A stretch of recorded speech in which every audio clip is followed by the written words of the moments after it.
In the end, being part of iconic team in Formula One with such history was always appealing to me. I've always dreamed about being in the most successful teams in Formula One history, and Williams is definitely up there. At the same time, I've seen the project that James and his team presented to me, and I realized very quickly the ambition and the high targets that they had put together. And I saw a team full of motivation, full of ambition to be back at the front of the field. And that challenge motivated me to join and to try and, with all my skill set, try and help the team as much as possible to get back there as soon as possible.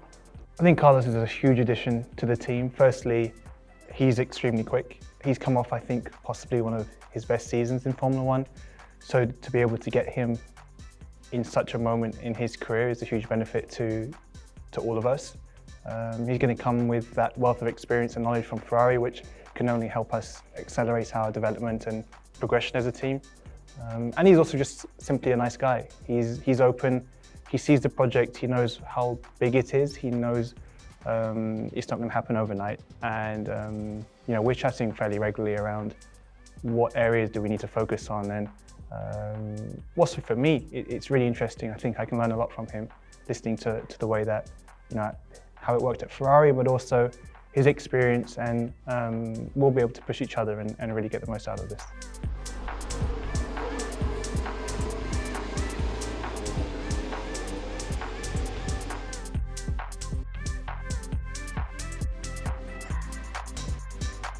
The plan is this: first and foremost, attract some of the best individuals in engineering and otherwise in the world to be a part of our journey. And that's been taking place over the last few years. And I'm really pleased to say some announcements we've made publicly, some others we haven't.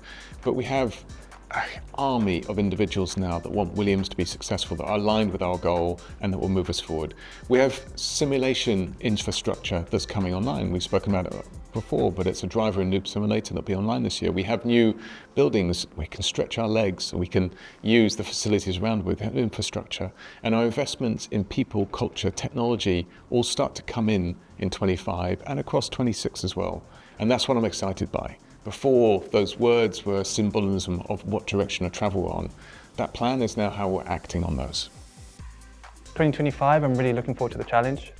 You've seen last year how much the midfield has closed up, and not just the midfield themselves, but we're also catching the top teams. The last race of the season, I believe the qualifying session was the tightest qualifying session in history, and that's a great way to come into this year. I think every 10th is going to matter, and it will all be in the details, and drivers, we love a challenge.